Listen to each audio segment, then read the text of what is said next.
Estamos ante un mercado muy parado con muy pocos movimientos, pero algunos equipos tratan de rebuscar entre lo que se puede para reforzar la plantilla de cara a la segunda parte de la temporada. Hoy vamos con la bolsa de Moscú. Поехали.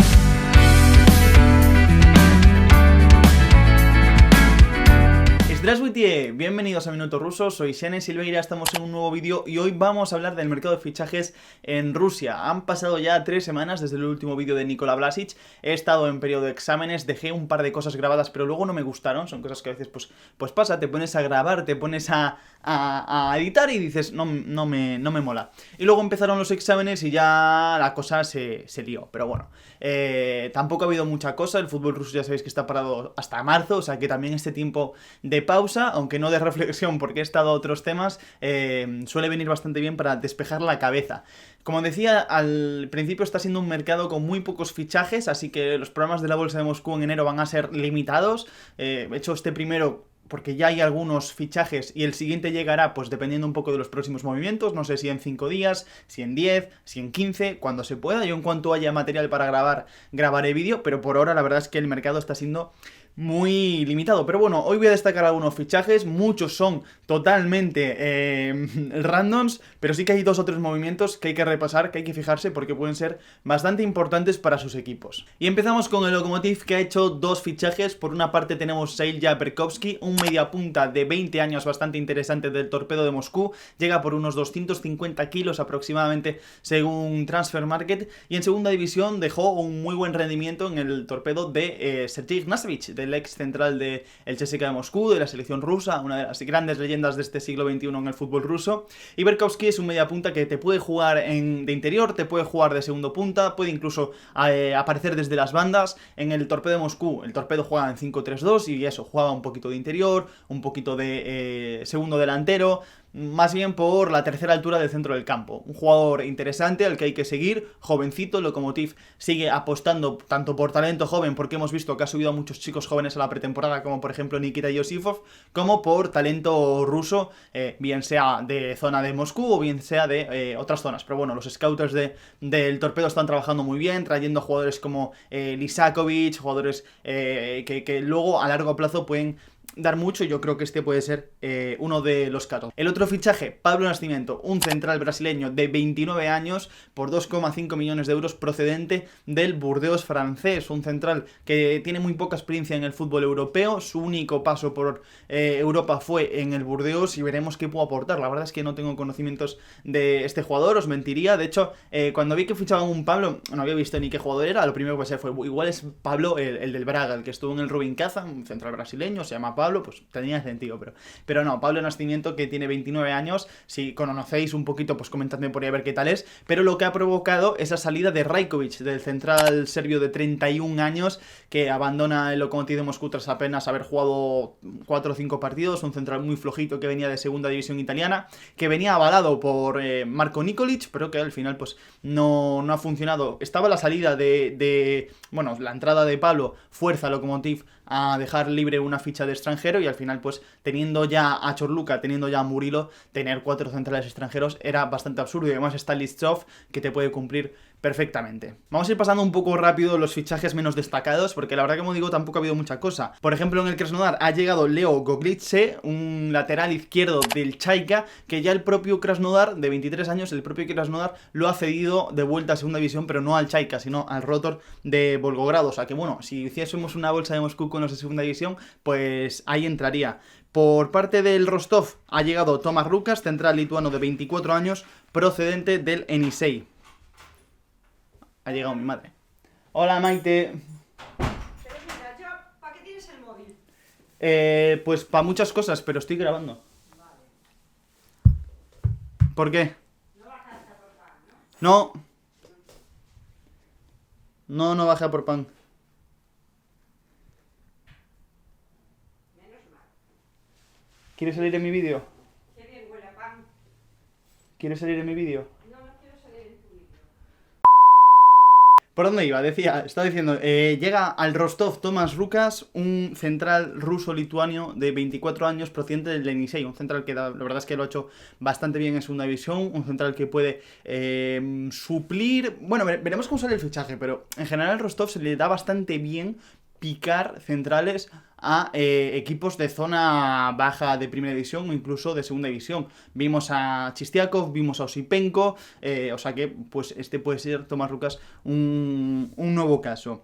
Nos vamos al Fútbol Club Ufa, donde ha habido un par de movimientos. Oleg Ivanov, el mítico Ivanov del Akhmat Grozny, después de 9 años en el equipo de la capital de la República de Chechenia, abandona, mejor dicho, el Akhmat Grozny y llega al Fútbol Club Ufa, un equipo que lo va a pasar bastante mal para poder salvarse, tiene una ventaja casi insalvable, se podría decir, pero bueno, el objetivo es meterse en los playoffs para, a través de los playoffs de descenso a ascenso, no descender. Veremos qué tal sale. Ufa tiene una plantilla muy joven, Ivanov puede aportar bastante veteranía, bastante experiencia y además gol, es un jugador muy autosuficiente, muy grande, con buen juego de espaldas, que te puede oxigenar, que puede aguantar una pelota y esperar a que el equipo suba. El Ufa es un equipo que venía jugando, lleva bastante tiempo, la verdad, jugando en los últimos años, me refiero, 5-3-2, con un delantero un poquito más rápido como puede ser Vyacheslav Krotov, como puede ser Shama Ledinov. Entonces veremos dónde se sitúa Oleg Ivanov, pero me encajaría de delantero centro, aunque no sea delantero, aunque él sea media punta, pero me encajaría bajando muchos balones, aguantando, oxigenando, ganando tiempo para que sus compañeros lleguen y sobre todo surtiendo de balones a, como digo, a Shama Ledinov y a el amigo Krotov, que son dos jugadores con cierta velocidad pero con poquito gol y que necesitan otros compañeros que les acerquen a portería. Seguimos con el Arsenal Tula, que ha hecho solo un movimiento. Llega Igor Konovalov, centrocampista de 24 años, llega cedido procedente del Rubin Kazan, un medio centro al que le gusta aglutinar mucho balón, un centrocampista organizador, un jugador de base de la jugada que para mí tiene buena capacidad para romper líneas de presión. Es un centrocampista bastante interesante, que quizás su juego de espalda no es lo mejor, no es el más rápido, pero a mí me parece un buen centrocampista. Creo que lo que necesita es minutos, necesita tiempo. En el Rubin Kazan no tenía sitio, porque el Rubin Kazan al final está jugando casi siempre con un doble pivote, que puede ser uno fijísimo, siempre es Oliver Abilgard, y luego pues depende, puede caer por ahí al lado Jeftic, puede caer un poquito más Shatov, puede caer Juan, puede caer, bueno, ahora han fichado a otro centrocampista, o sea que al final estaba bastante petado ese centro del campo del Rubin Kazan. Luego hablaremos del Rubin, que también ha tenido otra baja, pero no quiero hacer spoilers. Entonces no tenía sitio. Es un jugador, como digo, de 24 años que no ha conseguido progresar en los últimos 2-3 años lo que a priori se le veía de potencial. A mí me parece un centrocampista con mucho potencial y lo que necesita es minutos, así que veremos si en el Arsenal Tula lo encuentra. Un Arsenal Tula que además ha perdido a Mohamed Kadiri, centrocampista central, un jugador muy completo que aporta mucho, de mucho recorrido, que estaba cedido procedente del Dinamo de Kiev, pero activó una especie de cláusula para cancelar esa cesión. Y hablaba de la salida de Konovalov. Seguimos con el Rubin Kazan porque el otro jugador que se ha ido es Dima Tarasov, centrocampista veteranísimo. Llegó libre después de haber rescindido con el Lokomotiv de Moscú hace ya un año y pico, año y medio. Llegó, se rompió, nunca ha tenido continuidad, al final ha jugado muy poquito. Es un centrocampista que ha sufrido muchísimo, que ha tenido muchas lesiones a lo largo de su carrera, ya es un futbolista veterano. Veremos ahora dónde se mueve Tarasov, si lo deja, si continúa. A mí me parece un centrocampista muy aprovechable, un jugador destructor, muy fuerte, que aún así tiene es un jugador con buena técnica de balón, es un jugador ciertamente bueno, que lo que sobre todo eso, ha sufrido muchas lesiones y al final en el Rubin Kazan pues no ha encontrado sitio, no ha podido encontrar, pues lo que decía antes, con lo mismo que con Konovalov, hay demasiados centrocampistas y Tarasov además me imagino que tendría un sueldo un poquito decente porque es un jugador con caché. El que sí llega para el centro del campo, como decía antes, es Mitsuki Saito, un centrocampista nipón de 22 años, procedente del Shona Bellmare. No tengo ni idea de dónde sale este chico, pero oye, si ya salió bien Juan Inbeom, ¿por qué no va a salir este? El Rubin Kazan, que sigue mirando hacia el mercado asiático, un mercado bastante apetecible en lo económico, en lo técnico, en lo futbolístico, y un jugador, por lo que me han contado, que puede cuajar muy bien con la idea de Leonid Slutsky, un mediapunta que te puede jugar también de centrocampista, que te puede jugar un poquito más escorado. Bueno, un jugador para la organización, que es un poco lo que estaba buscando Leonid Slutsky para acompañar a Shatov, para acompañar a Darko Jeftic. Jeftic igual no está en organizador, sino que es al final un mediapunta con mucha finalización. Entonces, pues me imagino que lo que aportará será un poco ese rango intermedio entre el centrocampista y el mediapunta. Esto también, eso sí, genera un problema. Ahora mismo el Rubin Kazan tiene 9 extranjeros, solo puede tener 8, o sea que tiene que dar salida a uno. Yo me imagino que ese uno estará entre Begic o Starfelt, porque el Rubin Kazan tiene 3 centrales extranjeros y contamos a Uremovic como central. Que es verdad que Filip Uremovic ha jugado muchas veces de lateral derecho, porque el Rubin no tenía un lateral súper asentado.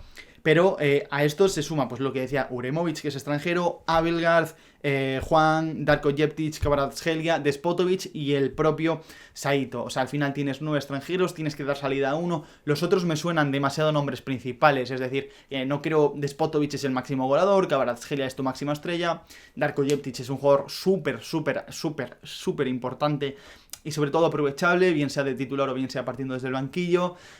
Abelgard es clave en el centro del campo, o sea que al final donde se me puede quedar un hueco a cambiar es en la zaga. Es verdad que están jugando los tres, está jugando Starfelt, Uremovic y Begic de titulares, pues prácticamente todos los partidos, pero creo que aquí para mí el que menor nivel tiene es Starfelt, el más veterano es Begic, veremos qué sucede, pero yo me imagino que el Rubin Kazan intentará buscar un central. Es más fácil buscar un central o un lateral derecho ruso que un media punta. A día de hoy es así, va a ser más barato y yo me imagino que los tiros irán por ahí. Y acabamos el mercado de fichajes con el Spartak de Moscú, que no se ha movido mucho, pero ya ha reforzado el centro del campo que desde hace un año pedía Domenico Tedesco. Pedía un centrocampista organizador, con cierto corte defensivo y sobre todo muy posicional, porque Alex Kral y Roman Somnin son jugadores que tienden a irse, que tienden a perder la posición, porque son jugadores muy box to box, de recorrer muchos kilómetros. Y el que llega es Jorrit Hendricks, el centrocampista de Países Bajos, voy a decir holandés, pero el centrocampista neerlandés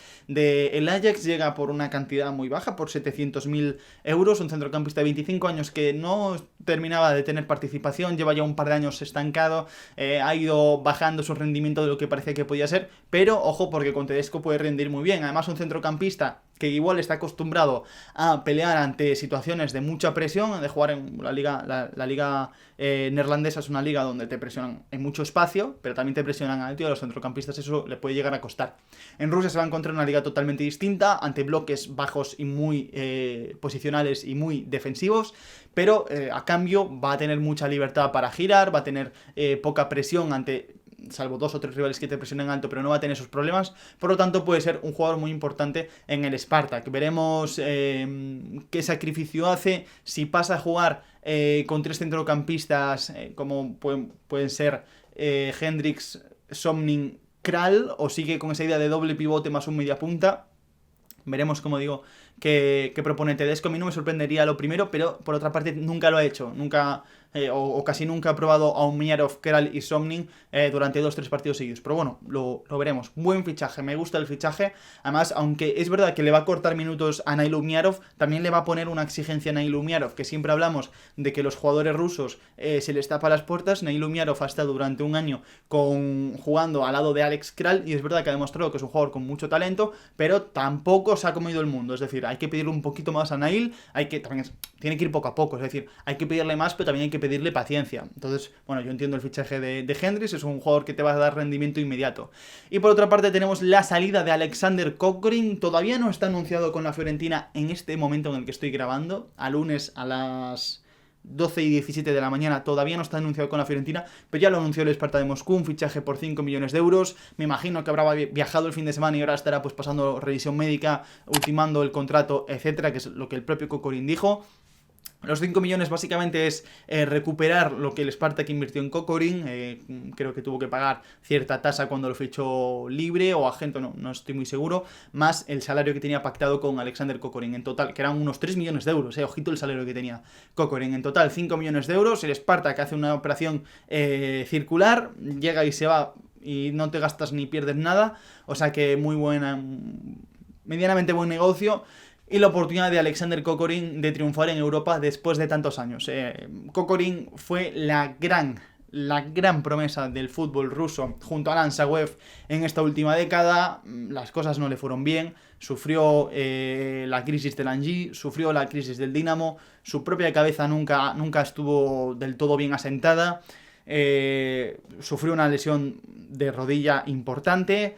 cuando se recuperó de la lesión de rodilla estuvo un año en la cárcel, o sea que es un jugador que ha pasado 1000 peripecias y que, bueno, yo me alegro de que intente asentar cabeza y de que pruebe en Europa. Tiene muchas ganas de irse fuera, nunca ha podido hacerlo, al final nunca le ha salido ese gran traspaso que tanto sonó, sobre todo Arsène Wenger al Arsenal, lo quiso con mucho ahínco durante muchos años, al final nunca pudo ser, y ahora pues se va a la Fiorentina, es un fichaje que yo entiendo que la gente de Florencia, yo entiendo que la gente de la Viola tenga dudas del fichaje. Es un jugador que ha estado, es lo que digo, ha estado un año lesionado de rodilla, al año siguiente ha estado un año en la cárcel, vuelve, se va al Sochi, que no sonará de nada, claro, es un equipo recién fundado casi.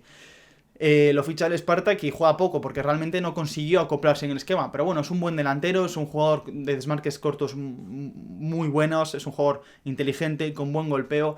Ya no tiene esa punta de velocidad que tenía antaño, pero tampoco es un jugador lento. O sea que yo creo que puede encajar bien en el calcio italiano.